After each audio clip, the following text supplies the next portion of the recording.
Jainism capsule course का आज 19वां दिन। कल का रिवीजन करेंगे। पिछले सवा दिन से हम लोक स्वरूप के ऊपर विचार कर रहे हैं। मतलब कि यूनिवर्स का स्वरूप।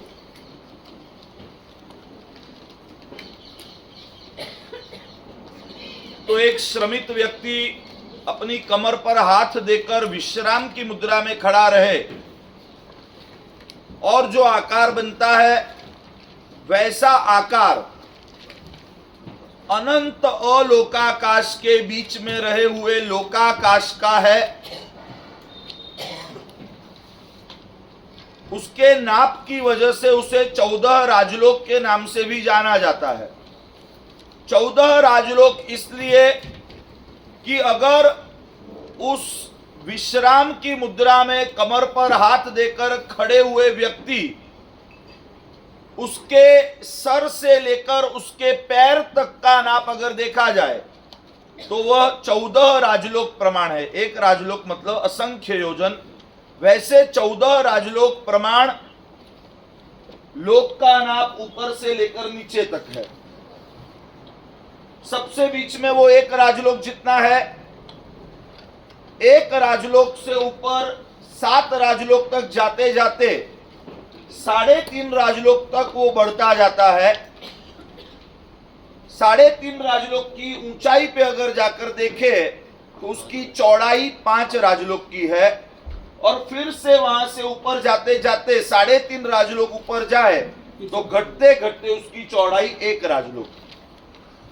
अब ये जो बीच वाला भाग है यहां से नीचे की ओर आते जाए तो नीचे की ओर 7 राजलोक आते आते उसकी चौड़ाई 7 राजलोक होती है। बराबर है। इस लोक को मतलब कि यूनिवर्स को 3 टुकड़ों में अगर बांटा जाए तो यूनिवर्स का जो अपर पोर्शन है मतलब कि 14 राजलोक का ऊपर का भाग या मध्य से ऊपर का उसे ऊर्ध्वलोक कहते हैं। वहीं से नीचे का जो भाग है उसे अधोलोक कहते हैं। और बीच वाला जो भाग है वो तिरछालोक है। तो ऊर्ध्वलोक के अंदर क्या क्या आता है? ऊर्ध्वलोक को सामान्य शब्दों में अगर कहे तो स्वर्गलोक है। मुख्यतया वहां पर स्वर्ग मतलब कि देवलोक होते हैं। उसके अलावा भी जो है वो देखेंगे। लेकिन तिरछा लोक से एक राजलोक ऊपर जाए तो वहां पर पहला और दूसरा देवलोक मतलब सौधर्म और ईशान देवलोक है। वहां से एक राजलोक और ऊपर जाए तो तीसरा और चौथा देवलोक मतलब कि सनत कुमार और महेंद्र देवलोक है। वहां से आधा राजलोक ऊपर जाए तो 5वां ब्रह्मलोक नाम का देवलोक है। वहां से और आधा राजलोक ऊपर जाए तो 6ठा मतलब कि लांतक नाम का देवलोक है। वहां से और आधा राजलोक ऊपर महाशुक्र नाम का 7वां। वहां से और आधा राजलोक ऊपर सहस्रार नाम का 8वां देवलोक है। सौधर्म, ईशान, सनत कुमार, महेंद्र, ब्रह्मलोक, लांतक, महाशुक्र, सहस्रार। तिरछालोक से कितने ऊपर गए? 4 राजलोक। 4 राजलोक ऊपर गए। 8 देवलोक इस तरह होते हैं। ध्यान में रखना है 1 2 3 4। एक राजलोक खत्म हुआ वहां पर 2 एक साथ। फिर से एक राजलोक खत्म हुआ वहां पर 2 एक साथ। फिर आधे आधे पे 1 1। सेंटर में ब्रह्मलोक, लांतक, महाशुक्र, सहस्रार। वहां से आधा राजलोक ऊपर जाए तब 9वां और 10वां देवलोक जिसका नाम है आनत और प्राणत देवलोक, आधा राजलोक। और फिर से आधा राजलोक ऊपर जाए तो वहां पर 11वां और 12वां आरण और अच्युत देवलोक, 12 देवलोक। तिरछालोक से कितने ऊपर गए? 5 राजलोक ऊपर गए। उससे ऊपर 9 ग्रेवेयक के 318 देव विमान है। 9 ग्रेवेयक के 318 मतलब 9 श्रेणियों में देवलोक इस तरह है कि अगर उसको दूर से देखा जाए तो उसका व्यू नेकलेस जैसा आएगा। ग्रीवा शब्द है, ग्रीवा का मतलब है कंठ, गला, और कंठ में पहनने का जो हार होता है, ग्रीवा का जो आभूषण होता है, उसे ग्रैवेयक कहते हैं। तो इन देवलोक को देखेंगे तो गले का 9 पंक्ति वाला, 9 श्रेणी वाला हार हो, 9 सेरा हार, उसके जैसा उसका लुक आता है, इसलिए वो 9 ग्रैवेयक देवलोक है, जिसमें 318 देव विमान है। मतलब तिरछा लोक से 6 राजलोक ऊपर चले गए, उसके ऊपर अनुत्तर के 5 देव विमान है। अनुत्तर उसे इसलिए कहा जाता है कि वो पूरे संसार का सर्वोच्च कक्षा का सुख है, मतलब जिससे ऊपर कोई नहीं है। पूरे संसार का जो भौतिक सुख है, आत्मिक सुख छोड़ दे, तो संसार का सबसे ऊंचा सुख जो है वो अनुत्तर देवलोक में है। उत्तर मतलब एकदम टॉप कैटेगरी का, एकदम चढ़िया था। अनुत्तर मतलब जिससे ऊपर कोई नहीं है, वो अनुत्तर। मीनिंग में मत जाओ, सिर्फ समझो कि भौतिक क्षेत्र का सबसे ऊंचा सुख, सबसे ऊपर का देवलोक, तो वो अनुत्तर देवलोक है। 5 देव विमान है वहां पर, 4 दिशा में 4 और मध्य में 1। 4 दिशा में जो 4 विमान है उनके नाम है जय, विजय, जयंत, अपराजित, और मध्य में जो है सर्वार्थ सिद्ध विमान है। यहां पर जाने वाले देव, सर्वार्थ सिद्ध विमान में जो भी देव के स्वरूप में उत्पन्न होता है वो एकावतारी होता है, मतलब कि यहां से सर्वार्थ सिद्ध, वहां से फिर मनुष्य दीक्षा लेके मोक्ष, कर्म क्षय करके एक ही भव में मोक्ष पाने वाले होते हैं। सर्वार्थ सिद्ध विमान, ये जो सेंटर वाला है, 5 में सेंटर वाला, और 4 दिशा वाले भी जो है वो निकट मोक्षगामी होते हैं, मतलब कुछ ही भवों में, 2, 4, 6 भवों में मोक्ष में जाने वाले ऐसे जीव होते हैं। वही इतनी ऊंचाई तक यहां से जा सकते हैं, मतलब यहां भी चारित्र का पालन करते हैं, लेकिन थोड़ा सा पन्ना छोटा पड़ता है। उसी की वजह से अनुत्तर देवलोक में जाते हैं और शॉर्ट पीरियड में फिर से वो मोक्षगामी होते हैं। ठीक है, तो इस तरह हमने देखा 12 देवलोक, 9 ग्रैवेयक के 318 और अनुत्तर के 5 देव विमान। ऊर्ध्वलोक के अंदर 12 देवलोक, 12 देवलोक में से पहले देवलोक में कितने देव विमान, दूसरे में, तीसरे में, चौथे में, हर एक देवलोक में अनेक देव विमान है, मतलब उसका काउंटिंग भी आता है, उसके नंबर्स आते हैं, लेकिन हर एक के नंबर्स में नहीं जाएंगे डिटेल में, लेकिन टोटल गिनेंगे तो 12 देवलोक, 9 ग्रैवेयक और 5 अनुत्तर के मिलाकर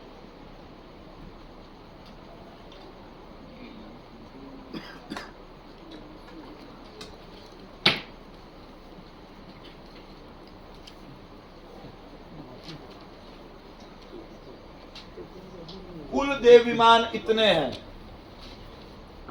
ऊर्ध्वलोक में देवों के विमान कितने हैं? 12 देवलोक, 9 ग्रैवेयक और 5 अनुत्तर के मिलाकर कुल देव विमान है 84,97,000 और 23। 84,97,023 84 लाख 97,000 97,023 023।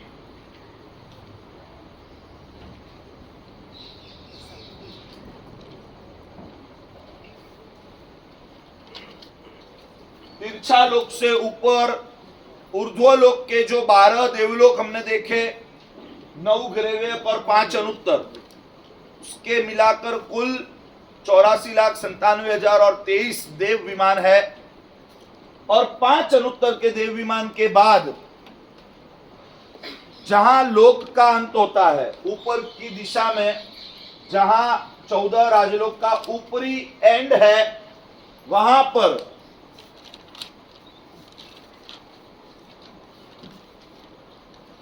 तेल से भरी हुई कड़ाई के आकार की 45 लाख योजन के व्यास डायामीटर वाली स्फटिक रत्न से बनी हुई सिद्ध शिला है, जिस सिद्ध शिला के ऊपर सिद्धात्मा मतलब कोई भी आत्मा जब कर्म से मुक्त होती है, संपूर्णतया जन्म मृत्यु के चक्कर से कर्मों से मुक्त होती है, तो वो सिद्ध शिला के ऊपर जाके हमेशा के लिए बस जाती है।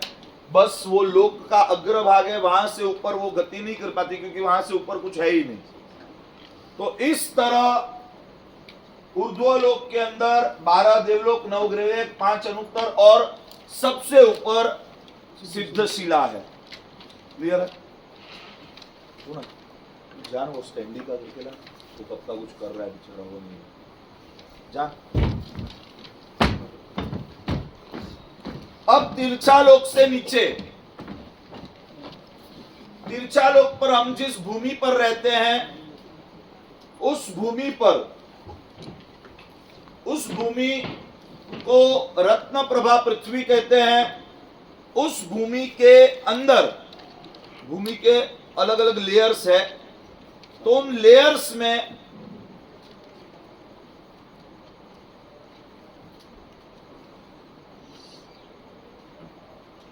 रत्न प्रभा पृथ्वी के लेयर्स में भवनपति और व्यंतर कैटेगरी के देव रहते हैं। मतलब अब पाताल लोक की बात कर रहे हैं, नीचे की बातें कर रहे हैं। ये ऊपर के देवलोक हुए, नीचे के पाताल लोक में भी कुछ देवलोक होते हैं, उनका क्लैरिफिकेशन आगे आएगा, तो तब पूरी बात दिमाग में बैठ जाएगी। लेकिन ये रत्न प्रभा पृथ्वी जो है, इसके अंदर अलग अलग लेयर्स है नीचे, तो वहां पर कुछ लो प्रोफाइल देव यहां पर रहते हैं। उसके अलावा रत्न प्रभा पृथ्वी के लेयर्स में पहली नरक आई हुई है, मतलब कि पहली नरक के जीव वहां पर अपने पूर्वकृत पापों का उदय भोगते हैं। पहली नरक कहां पर है? रत्न प्रभा पृथ्वी के लेयर में। हम जहां रहते हैं वो सबसे ऊपर की सपाटी है, फिर नीचे रत्न प्रभा पृथ्वी के लेयर्स आते हैं।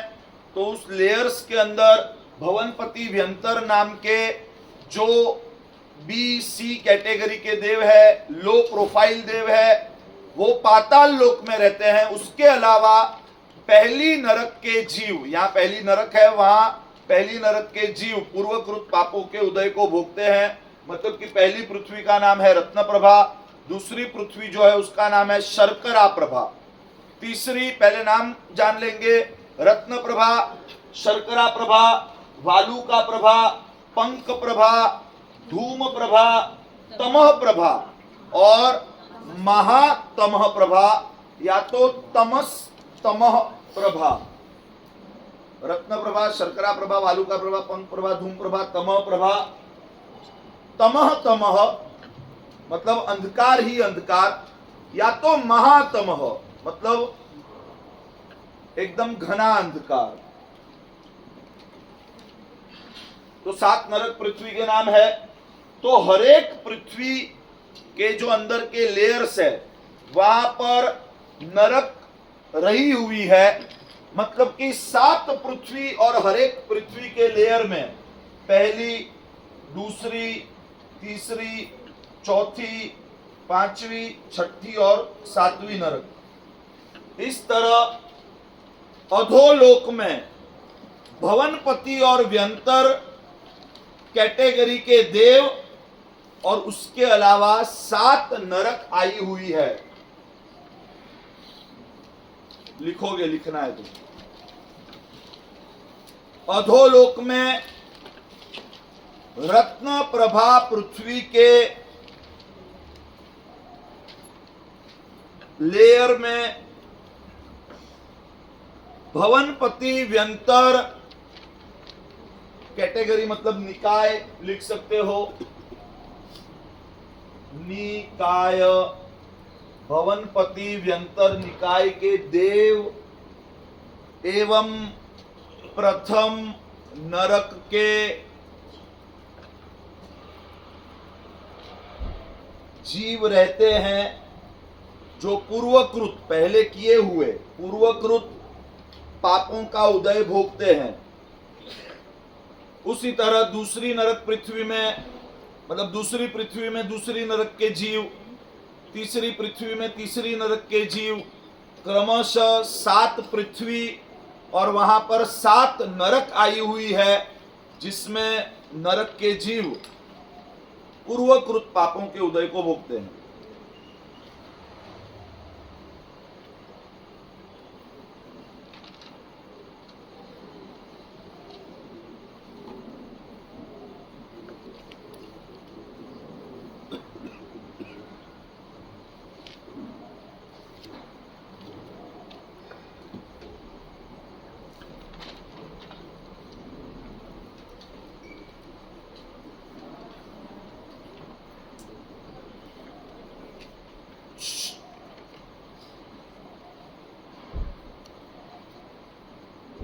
यहां पर आप सभी यहां पर लिख लिया हो तो आगे बढ़ू।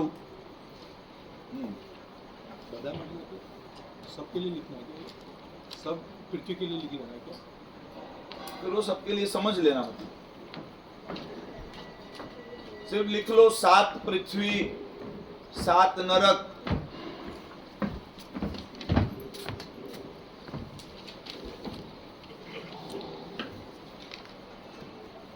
अब ये पहली जो पृथ्वी है रत्न प्रभा, इस रत्न प्रभा पृथ्वी में हमने जैसे देखा कि भवनपति व्यंतर के देव भी रहते हैं, जो इतने समृद्धिशाली नहीं होते, ऊपर के देवों की अपेक्षा वो अल्प समृद्धि वाले होते हैं। तो उन्हीं भवनपति देवों में एक कैटेगरी होती है अलग, जिसे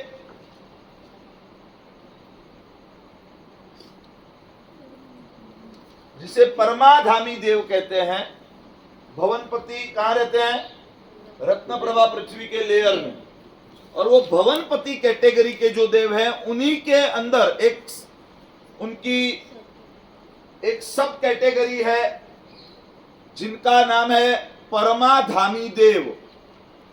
तो परमाधामी देव जो कि भवनपति कैटेगरी के ही है, लेकिन उन्हें दूसरों को पीड़ा देने में बहुत आनंद आता है।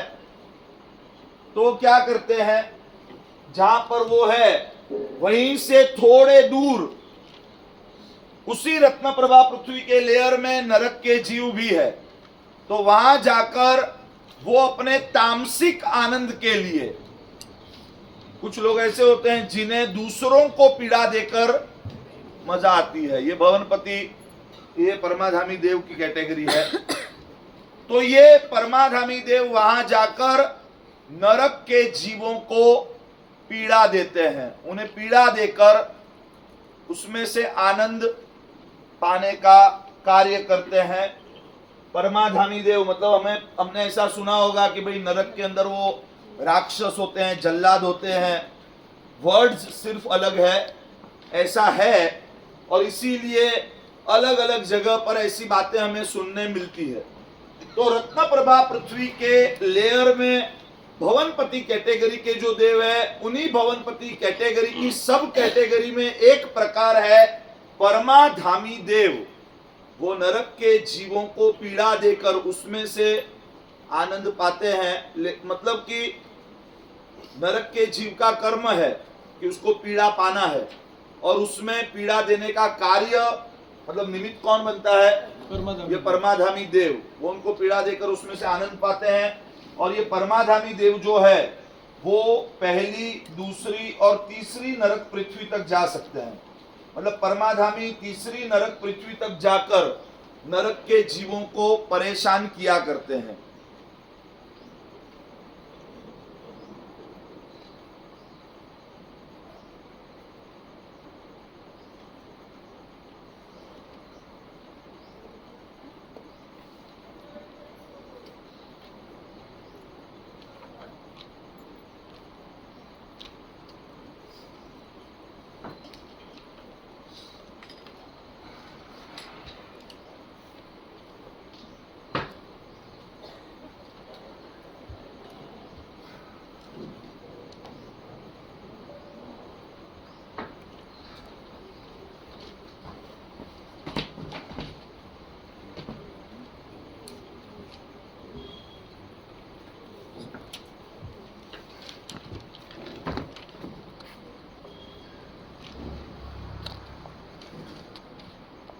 आगे बढ़े।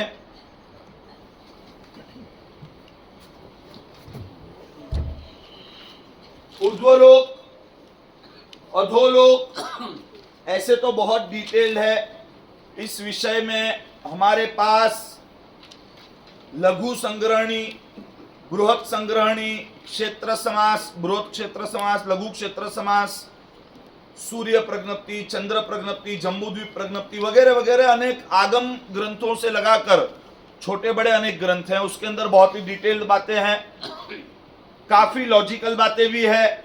हमें ऐसा सवाल हो सकता है कि महाराज साहब आप बोल तो रहे हो लेकिन ये देखने कौन गया, ऐसा कुछ होता है। विज्ञान इतना आगे बढ़ गया और इतना आगे बढ़ जाने के बावजूद भी विज्ञान बहुत तो इस गोले को ठीक से नहीं पहचान पाया। और आप इस गोले से आगे की ऐसी ऐसी बातें कर रहे हो जो लॉजिकल कम लगती है, इलॉजिकल ज्यादा लगती है। सबसे पहली बात तो यह है कि विज्ञान ने जिस टेलीस्कोप में भी झांक कर देखा हो उससे ऊपर का केवल ज्ञान नाम का टेलीस्कोप, मैं आपको फिर से रिवाइंड करके लेकर जाऊं कि ये कहने वाला आपके सामने खड़ा है वो व्यक्ति नहीं है। ये कहने वाला जो भी व्यक्ति है उसके पास झूठ बोलने की कोई वजह उपस्थिति नहीं है। न तो राग है, न तो द्वेष है, न तो अज्ञान है। न तो वो क्रोध से झूठ बोल सकते हैं, न हास्य से, न लोभ से, न भय से। झूठ बोलने के जो कारण है वो कारण ही उनके अंदर उपस्थित नहीं है। और उन्होंने जो भी कहा है धीरे धीरे विज्ञान उसे सिद्ध कर रहा है। विज्ञान ऑन द वे है, वो एक फाइनल कंक्लूजन पर नहीं है। आगे आगे बढ़ते हैं क्योंकि कुछ विषय अब आगे और ऐसे आएंगे कि ऐसा हो सकता है क्या, तो देखते हैं। लेकिन पूर्ण श्रद्धा के साथ कहने वाले जो है उनका ज्ञान बहुत ही विशाल है। उनके सामने हम कुएं के मेंढक है। हम जो दुनिया देख पा रहे हैं वो कुएं की दीवार को ही देख पा रहे हैं और समझ रहे हैं कि यही हमारा ब्रह्मांड है। ब्रह्मांड बहुत बड़ा है और धीरे धीरे तो विज्ञान भी अब उस दिशा में आगे बढ़ रहा है। पहले एक गैलेक्सी, फिर इन्फिनिट गैलेक्सीज। पहले उसका एक एंड था, अब उसका कोई एंड नहीं है। आप आगे जाते जाओ जाते जाओ जाते जाओ। पहले गिनती के स्टार्स थे, अब billions and trillions of stars वो खुद एक्सेप्ट कर रहे हैं। और अभी भी नए नए इन्वेंशंस उनके पास, जैसे जैसे नई चीजें आती है नए नए इन्वेंशंस वो करते जाते हैं, उसे पब्लिश करते जाते हैं। लेकिन अभी भी वो परम सत्य से काफी दूर है और उस चीज को हम प्रूव भी थोड़ा बहुत अपनी मर्यादा के अनुसार करेंगे। तो ऊर्ध्वलोक और अधोलोक की बात हमने यहां पर की। अब आते हैं तिरछालोक पर, मतलब कि 14 राजलोक, उसमें से ऊपर के 7 राजलोक जो है वो ऊर्ध्वलोक है, नीचे के 7 राजलोक है वो अधोलोक है। तो तिरछालोक का नाम क्या होगा? तो तिरछालोक यहां से देखने जाओ तो फ्लैट है, यहां से देखने जाओ तो बहुत बड़ा नहीं है, कुछ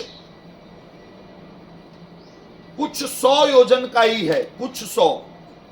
मतलब ऐसे देखने जाओ तो बहुत छोटा है। इसकी अपेक्षा 1200-1500 इज नथिंग। लेकिन ऊपर से अगर देखने जाए तो वो एक राजलोक का है। कितना है? यहां से यहां एक राजलोक। मतलब अगर उसका एरियल व्यू लिया जाए, ऊपर से उसको देखा जाए तो एक राजलोक की उसकी गोलाई, मतलब एक राजलोक का उसका व्यास है, डायामीटर है, वैसा गोल, क्योंकि ये पूरा पाइप है। ये क्या है? ये पूरा पाइप जिसे हमने कल जाना था त्रस नाली का, त्रस नाड़ी, त्रस नली कह सकते हैं। तो ये जो है ऐसे देखने जाएंगे तो उसकी चौड़ाई बहुत नहीं है, लेकिन ऊपर से देखने जाएंगे तो एक एंड से उसका दूसरा एंड जो सर्कल है उसके एक एंड से दूसरा एंड एक राजलोक का है, बराबर है।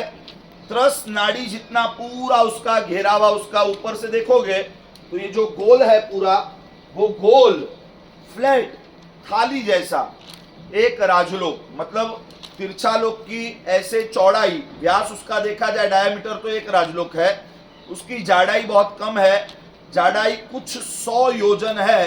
इसमें अलग अलग बातें आती है, हम यहां पर जाएंगे कि तिरछा लोक, उसको ऊपर से देखा जाए तो आपको उसका व्यू मिलेगा।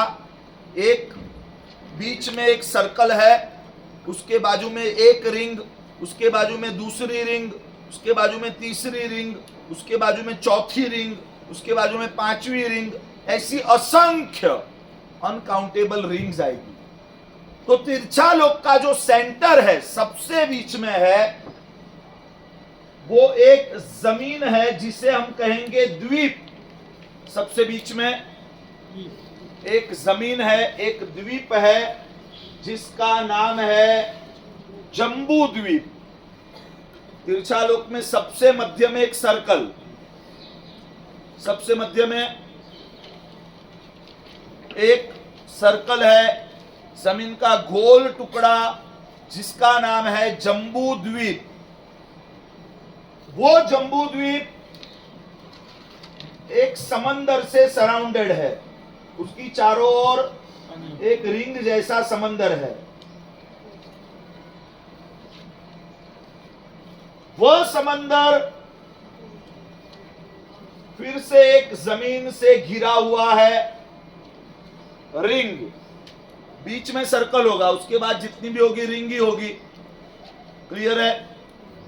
बीच में जो है वो पूरा सर्कल, उसके बाद वो समंदर से घिरा हुआ है रिंग, उसके बाद फिर से जमीन है रिंग, उसके बाद फिर से एक समंदर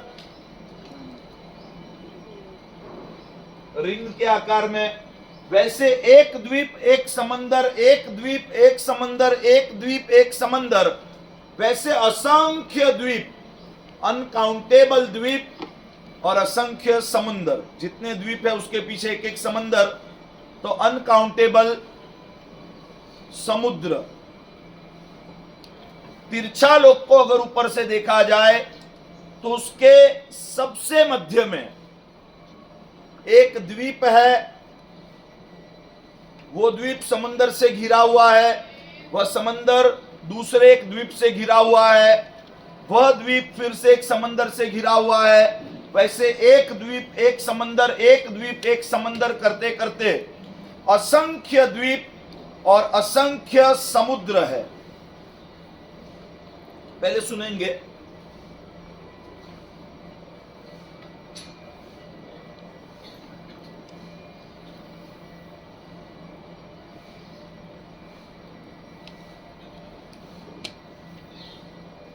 तो तिरछा लोक में असंख्य द्वीप और असंख्य समुद्र है, जिसमें सबसे बीच वाला जो द्वीप है उसका नाम है जम्बू द्वीप, और जम्बू द्वीप 1,00,000 योजन के व्यास वाला है। जम्बू द्वीप 1,00,000 योजन के व्यास वाला जम्बू द्वीप। उसके बाद जो समुंदर है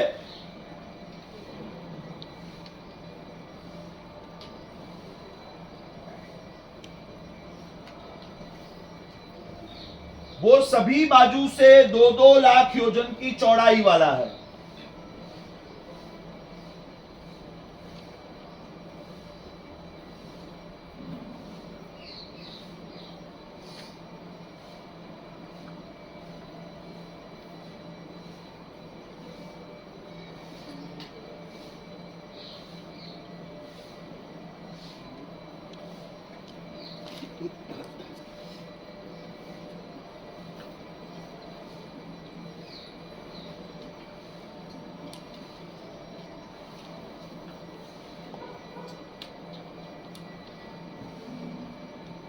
पहले यहां पर ध्यान दे दीजिए, फिर एक साथ लिखोगे तो कंसेप्ट क्लियर हो जाएगा।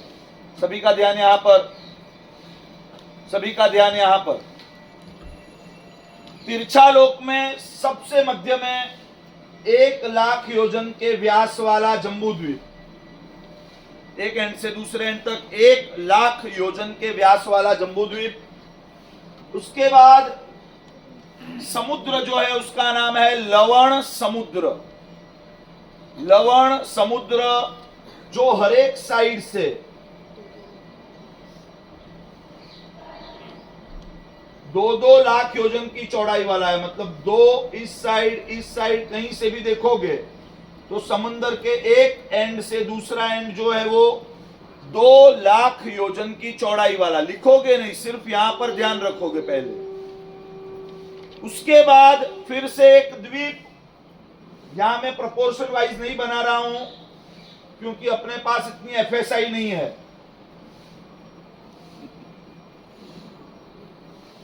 उसके बाद एक द्वीप जिसका नाम है धातकी खंड। धर्म का धातकी खंड, जो हर एक साइड से 4,00,000 योजन की चौड़ाई वाला है।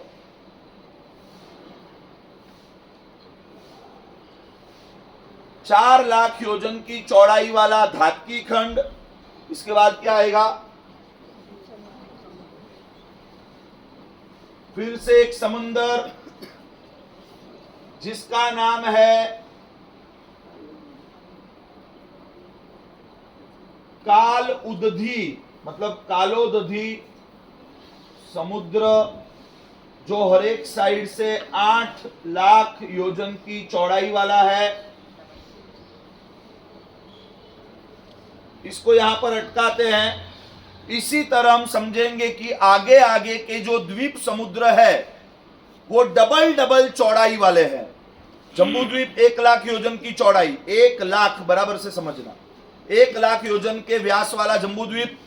उसके बाद दोनों साइड से डबल डबल, मतलब हर एक साइड से 2-2 लाख योजन की चौड़ाई वाला रिंग शेप, मतलब इस साइड भी 2 लाख, इस साइड भी 2 लाख, हर एक साइड 2-2 लाख, वैसा लवण समुद्र। उसके बाद धातकी खंड, हर एक बाजू से 4-4 लाख योजन की चौड़ाई वाला। उसके बाद उससे डबल समुद्र, उससे डबल द्वीप, उससे डबल समुद्र, उससे डबल द्वीप, वैसा करते करते असंख्य द्वीप और असंख्य समुद्र, और सबसे अंत में आएगा स्वयं भू रमण द्वीप, और उसके बाद स्वयं भू रमण समुद्र। आखिरी द्वीप का नाम होगा स्वयं भूरमण द्वीप, और उसके बाद आखिरी समुद्र जो है वो उससे डबल चौड़ाई वाला स्वयं भूरमण समुद्र। पता चल रहा है? तिरछा लोक को ऊपर से देखेंगे तो एक राजलोक के व्यास वाला है। ऊपर से देखेंगे तो हम अपने हिसाब से सिर्फ कलर को कल्पना करके सोचते हैं।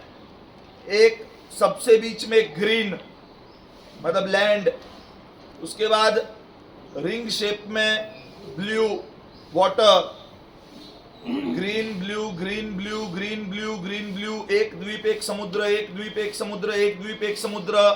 उसका नाप होगा अगले वाले से double double double double double double, मतलब 1,00,000 योजन के व्यास वाला जम्बू द्वीप है तो दोनों साइड से, मतलब कि हर एक साइड से 2 लाख योजन की चौड़ाई वाला लवण समुद्र, वो 4 लाख योजन की चौड़ाई वाले धातकी खंड से घिरा हुआ है। वो धातकी खंड जो है वो 8 लाख योजन की चौड़ाई वाले कालोदधी समुद्र से घिरा हुआ है। वैसा करते करते असंख्य द्वीप और असंख्य समुद्र बीतने के बाद आखिरी द्वीप जो है उसका नाम है स्वयं भूरमण द्वीप, और उसके बाद आखिरी समुद्र है जो वो है स्वयं भूरमण समुद्र। लिखते जाओ।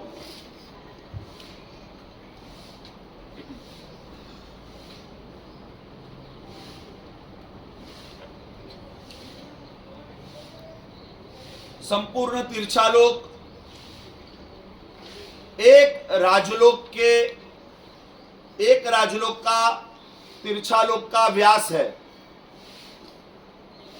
संपूर्ण तिरछालोक का व्यास डायमीटर एक राजलोक है। उस तिरछालोक में सबसे केंद्र में 1,00,000 योजन के व्यास वाला जम्बूद्वीप, उसके बाद जो आएगा उसका व्यास नहीं होगा, वो रिंग है। सर्कल का व्यास होता है, रिंग का व्यास नहीं होता, उसकी चौड़ाई होती है, बराबर है। से पूरा सर्कल है तो इसका डायमीटर होगा, रिंग में सिर्फ उसकी चौड़ाई होती है। तो 2,00,000 योजन की चौड़ाई वाला लवण समुद्र, 4,00,000 योजन की चौड़ाई वाला धातकी खंड, 8,00,000 योजन की चौड़ाई वाला कालोदधी समुद्र, उस तरह एक द्वीप एक समुद्र, एक द्वीप एक समुद्र करते करते सबसे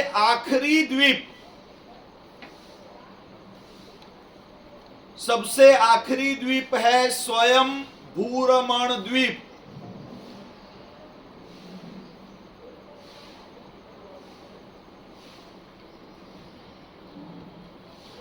और उसके बाद सबसे आखिरी समुद्र जो है वो स्वयं भूरमण समुद्र।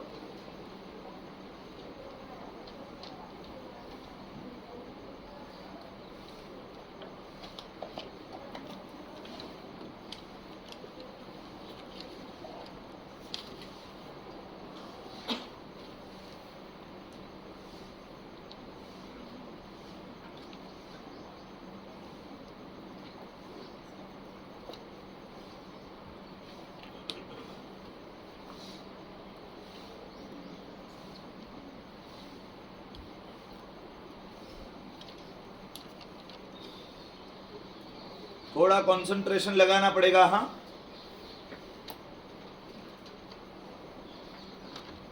ज्योग्राफी चल रही है, आपके स्कूल का सबसे बोरिंग विषय।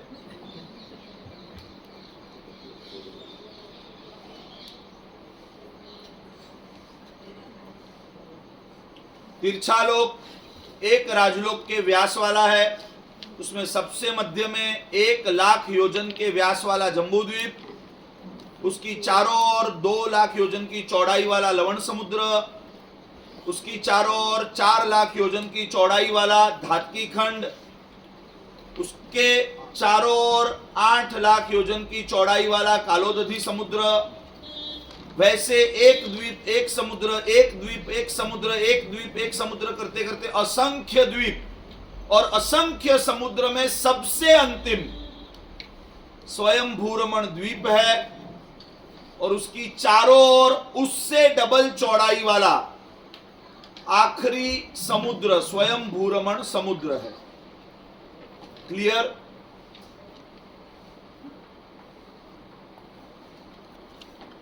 क्लियर है?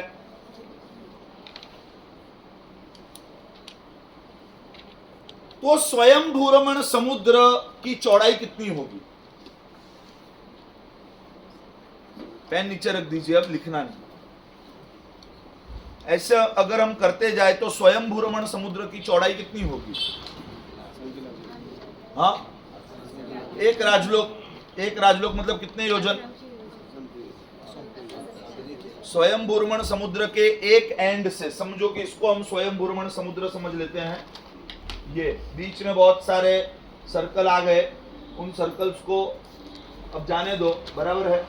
आखिरी जो स्वयं भूरमण समुद्र है उसके इस एंड से लगाकर इस एंड तक, मतलब ये तिरछालोक जो है यहां से लेकर यहां तक अगर एक लाइन खींचे तो ये एक राजलोक है, बराबर है। ऊपर से देखें इस चीज को तो ये ऐसा दिखेगा। स्वयं भूरमण समुद्र के एक एंड से दूसरा एंड एक राजलोक है, बराबर। तो अकेले स्वयं भूरमण समुद्र को अगर गिनने जाए तो उसकी चौड़ाई कितनी होगी इस साइड और इस साइड मिलाकर? हाँ, एक राजलोक एक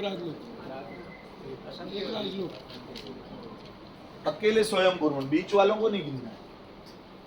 अकेले स्वयं भूर्मण समुद्र की चौड़ाई कितनी होगी? हाँ, आधा राजलोक। लेकिन उसको और क्लियर समझेंगे कि स्वयं भूर्मण समुद्र की दोनों साइड की चौड़ाई मिलाकर कितनी होती है, तो अंदर के सभी का टोटल कर लो, उससे 1 लाख योजन ज्यादा। अंदर के सभी को एक साइड रख लो और एक साइड स्वयं भूर्मण समुद्र को रख लो, मतलब दोनों साइड मिलाकर आधा राजलोक तो अकेला स्वयं भूर्मण समुद्र। अकेले स्वयं भूर्मण समुद्र की चौड़ाई कितनी होगी? आधा राजलोक, मतलब अंदर के जितने भी है उससे भी ज्यादा। अंदर के असंख्य द्वीप समुद्र एक साइड और स्वयं भूर्मण समुद्र अकेला एक साइड, उसकी चौड़ाई अंदर वालों से ज्यादा होगी। कितनी ज्यादा होगी? 1 लाख 1 लाख योजन। कैसे? डबल हो रही है। कैसे? देखो, नॉर्मली हम मैथमेटिक्स के हिसाब से समझते हैं, 1 से शुरू करेंगे, 1 उसका डबल, 2 का डबल, 4 का डबल, 8, 16, 16, 32, 32, 64, ये पूरा तुम्हारा पेन ड्राइव वाला चल रहा है, बराबर है। 128, 256 और आगे जाना है, बस यहाँ पे अटक जाते हैं। 512, चलो ये लास्ट, इसका डबल क्या होगा? 1024। तो 1024 को हम यहां रखते हैं। अब ये जो अंदर वाले जितने भी है, इसका टोटल क्या होगा? 1025। कितना होगा? अंदर के सभी को मिलाएंगे तो उसका टोटल होगा 1023। अब इन सभी को मिला दो, 512, 256, 128, 64, 32, 16, 8, 4, 2, 1, टोटल कर लो तो इसका टोटल डबल वाले से 1 कम होगा। डबल वाले से 1 कम होगा। इसके लिए वो क्या बोलते हैं, एल्जेब्रा, इसमें आता है ये, मतलब मैथमेटिक्स वाला है ये। तो 1024 और उसके पहले वाले जितने भी है इनका टोटल करेंगे तो 1024 से कम होगा। तो उसी तरह जम्बू द्वीप से अगर शुरुआत करते हैं, 1 लाख योजन, 2, 4, 8, सो एंड सो, आगे आगे ऑन एंड ऑन चालू रखेंगे। समझ लो कि स्वयं भूर्मण समुद्र 1024 है, तो अंदर वाले जितने भी है वो -1 हो जाएंगे, बराबर है। अंदर वाले सभी का टोटल मिलाकर स्वयं भूर्मण समुद्र से 1 लाख योजन, ये जो जम्बू द्वीप है उतना उसमें से माइनस होगा। अकेला स्वयं भूर्मण समुद्र उतना चौड़ा है, मतलब आधा राजलोक तो है ही, लेकिन आधे राजलोक में भी स्पेसिफिकली देखा जाए तो अंदर वाले जितने भी द्वीप समुद्र है उसका टोटल जब किया जाए तो स्वयं भूर्मण समुद्र से 1 लाख योजन कम होंगे, अंदर वाले सभी को मिलाकर। क्लियर है? मतलब अकेला स्वयं भूर्मण समुद्र आधे राजलोक का है, मतलब कि असंख्य योजन का है, बहुत ही विशाल है। उसके बारे में बहुत सारी बातें आती है शास्त्र में कि उसके अंदर हर एक आकार की मछलियां हैं, मतलब दुनिया का परम रहस्य, उसके अंदर बहुत कुछ छिपा पड़ा है। तो इस तरह तिरछा लोक, उसको हमने एक रफ नजरिए से देखा। अब और थोड़ा उसके अंदर डिटेलिंग करते हैं। हमने देखा कि पहला द्वीप जम्बू द्वीप, उसके बाद लवण समुद्र 2 लाख योजन की चौड़ाई वाला, उसके बाद धातकी खंड हर एक बाजू से 4 लाख योजन की चौड़ाई वाला धातकी खंड, उसके बाद हर एक बाजू से 8 लाख योजन की चौड़ाई वाला कालोदधी समुद्र, उस कालोदधी समुद्र के बाद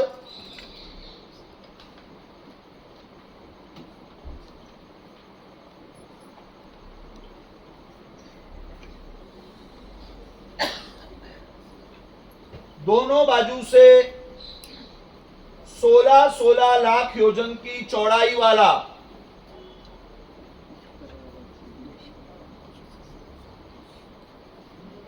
पुष्कर द्वीप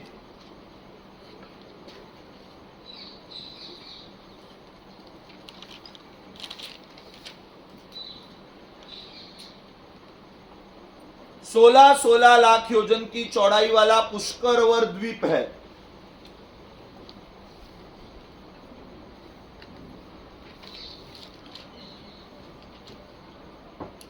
एक लाख योजन के व्यास वाला जम्बू द्वीप, 2-2 लाख योजन की चौड़ाई वाला लवण समुद्र, 4-4 लाख योजन की चौड़ाई वाला धातकी खंड, 8-8 लाख योजन की चौड़ाई वाला कालोदधी समुद्र और 16-16 लाख योजन हर एक साइड से चौड़ाई वाला पुष्कर द्वीप है। उस पुष्कर द्वीप के बराबर बीच में उसके 2 पार्ट करे इक्वल वैसा एक पर्वत है। मतलब ये पुष्कर द्वीप और उसके बराबर बीचों बीच एक पर्वत है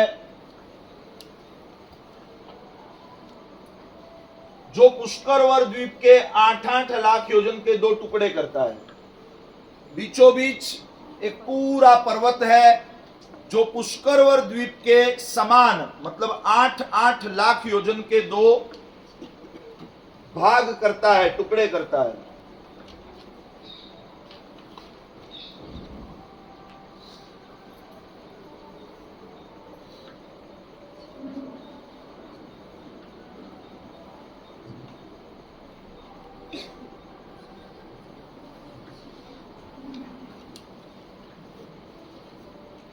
इस पर्वत का नाम है मानुषोत्तर पर्वत।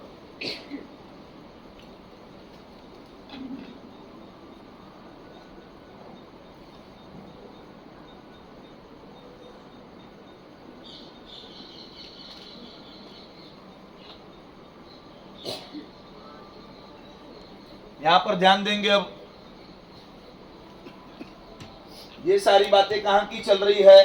यहां की तिरछा लोक, और उसमें हम सेंटर से शुरू कर रहे हैं। यहां पर सभी की नजर यहां पर, कोई भी लिखेगा नहीं तो मार्क नहीं कमा पाओगे और कंसेप्ट भी क्लियर नहीं होगा, दोनों साइड से नुकसान में रहोगे। एक लाइन लिखने की लालच में बहुत सारा छूट जाएगा, लिखने का टाइम दूंगा ही, ऐसा नहीं है कि आपका टाइम खा जाऊंगा। यहां पर ध्यान दे दो सब। तिरछा लोक की बात चल रही है, उसमें भी सेंटर की बात चल रही है। हमने सेंटर से शुरुआत की। सबसे सेंटर में जम्बू द्वीप 1 लाख योजन के व्यास वाला, 2 लाख योजन की चौड़ाई वाला लवण समुद्र, 4 लाख योजन की चौड़ाई वाला सभी साइड से धातकी खंड, 8 लाख योजन की चौड़ाई वाला कालोदधी समुद्र, 16 लाख योजन की चौड़ाई वाला पुष्कर द्वीप। उस पुष्कर, यहां पर ध्यान, यहां पर उस पुष्कर द्वीप के मध्य में उसके बराबर 2 विभाग करे वैसा एक पर्वत है जिसका नाम है मानुषोत्तर पर्वत। मानुषोत्तर पर्वत, इस पर्वत की वजह से पुष्कर द्वीप के 2 भाग होते हैं। बाहर का 8 लाख योजन, अंदर के 8 लाख योजन, बाहर के 8 और अंदर के 8। तो मानुषोत्तर पर्वत के अंदर का जो विस्तार है, मतलब यहां से लगाकर यहां तक, ध्यान से देखोगे, यहां से लेकर यहां तक का जो एरिया है,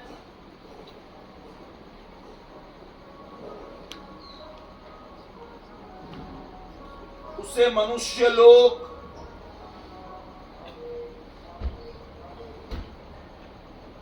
या तो मनुष्य क्षेत्र कहते हैं।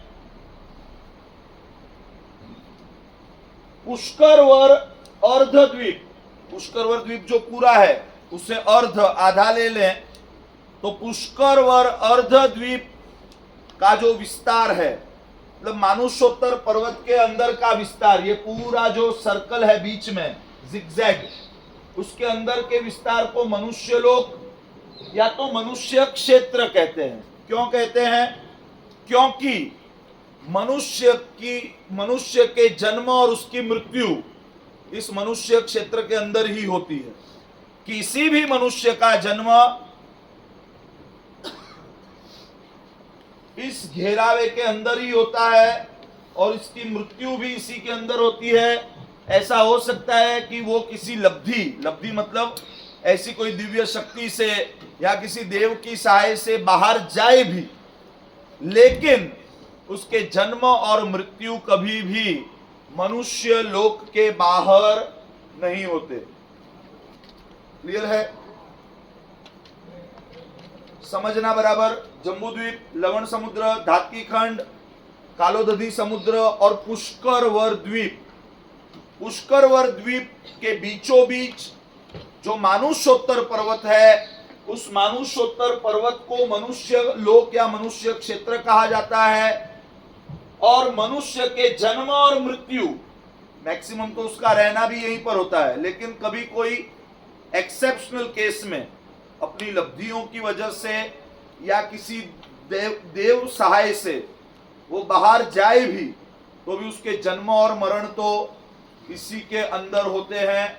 और इसीलिए इसे मनुष्य लोक या मनुष्य क्षेत्र कहा जाता है। पूरे तिरछालोक में असंख्य द्वीप समुद्र है, लेकिन मनुष्य कहाँ पाए जाते हैं? मनुष्य लोक के अंदर, मतलब मनुष्य का क्षेत्र ये है, इसीलिए इसे मनुष्य क्षेत्र कहते हैं। दूसरे शब्दों में द्वीप कितने हैं गिनना? एक जम्बू द्वीप, ये दूसरा धात्की खंड, और ये जो तीसरा है पुष्करवर द्वीप, वो आधा है। मतलब टोटल कितने हुए?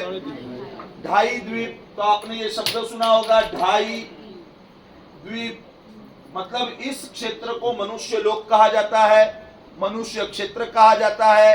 काउंटिंग के हिसाब से देखो तो इसी को 2.5 द्वीप कहा जाता है। समझे? इसी के अंदर मनुष्य के जन्म और मृत्यु होते हैं, मतलब कि मनुष्य इसी के अंदर होते हैं। इसका मतलब समझना है कि तीर्थंकर भी मनुष्य है। तीर्थंकर भी किस स्वरूप में जन्म लेते हैं? मनुष्य की गति में ही जन्म लेते हैं। तो इसका मतलब ये हुआ कि तीर्थंकर भी कहाँ होते हैं? 2.5 द्वीप के अंदर ही होते हैं। इसका मतलब धर्म कौन कर सकता है? मनुष्य कर सकता है। साधु साध्वी और श्रावक श्राविका कौन बन सकते हैं? मनुष्य ही बन सकते हैं। तो साधु साध्वी, श्रावक श्राविका, धर्म, शासन, जो कुछ भी है वो भी कहाँ है? 2.5 द्वीप के अंदर है।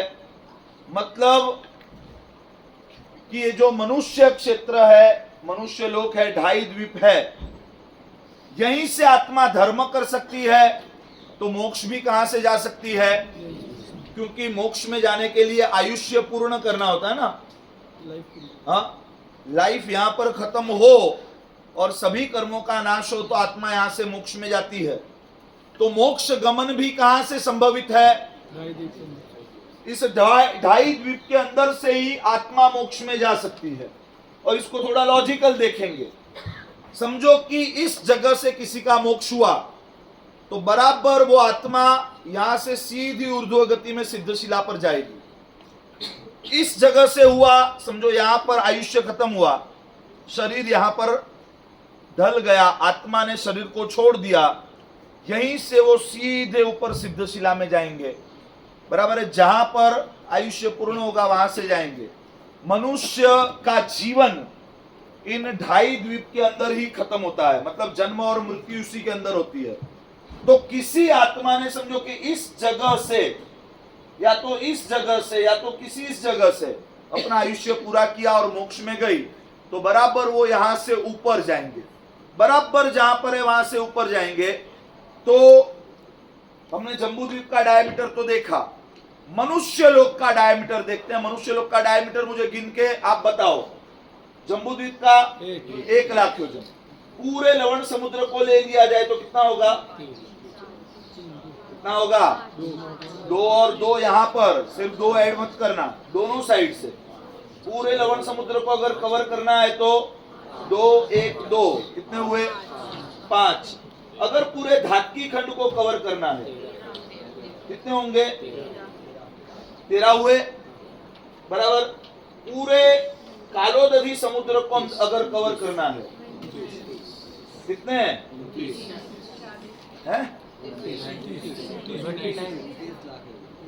29 और पूरे पुष्करवर अर्धद्वीप आधा पुष्करवर मानुषोत्तर पर्वत के अंदर का गिनना है तो आधे पुष्करवर द्वीप को अगर कवर करे तो कितना होगा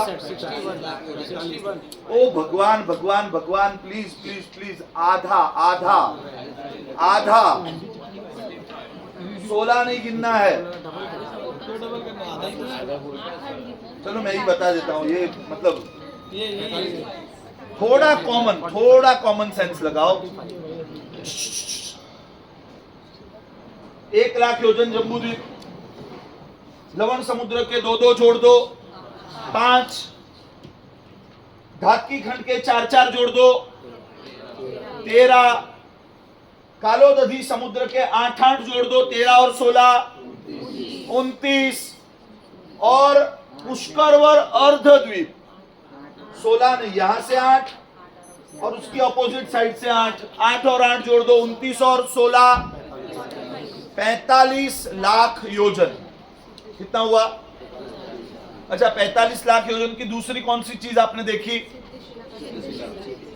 कहां पर है बराबर 14 राजलोक के ऊपर सेंटर में है और ये तिरछा लोक के सेंटर में है यहां से 2.5 द्वीप में से कोई भी आत्मा जब मोक्ष में जाती है तो सीधा यहां से स्ट्रेट लाइन में सिद्धशिला में यहां से गई तो स्ट्रेट लाइन में ऊपर सिद्धशिला में सेंटर से गई तो स्ट्रेट लाइन में ऊपर सिद्धशिला में सेंटर में समझ में आ रहा है यहाँ नीचे एक सर्कल है 45 लाख योजन के डायमीटर वाला ऊपर एक सर्कल है 45 लाख योजन के डायमीटर वाला जहां से जो भी जीव मोक्ष में जाएगा बराबर उसी के ऊपर स्ट्रेट लाइन में ऊपर जाएंगे तो मनुष्य क्षेत्र के किसी भी कॉर्नर से कोई जीव अगर मोक्ष में जाता है तो बराबर उसके ऊपर सिद्धशिला का जो क्षेत्र है वो वहां पर सिद्ध भगवंत के रूप में वहां पर विराजमान होंगे क्लियर है 45 लाख योजन समझ में आ रहा है 8 बज गए हैं किसी को कोई प्रश्न हो तो बाद में पूछ सकते हैं कल ऐसा होगा तो थोड़ा सा पोर्शन कम करेंगे अगर क्वेश्चन का या कुछ मतलब मुझे ऐसा लग रहा है कि पहुंच नहीं रहा है बराबर पहुंच रहा है शुरुआत द्वीप से और अंत समुद्र से एक द्वीप और एक समुद्र है ना एक द्वीप एक समुद्र मतलब नंबर्स में देखोगे तो जितने द्वीप है उतने ही समुद्र है शुरुआत द्वीप से होगी तो ही अंत समुद्र से होगा अगर द्वीप से शुरू होकर द्वीप पे खत्म होगा तो एक द्वीप एक्स्ट्रा हो जाएगा बढ़ जाएगा समझ गए समुद्र का बाउंड्री क्या होगा नहीं पानी नहीं गिरेगा चिंता नहीं उसमें वो उसको एक किला होता है पानी नहीं गिरेगा नीचे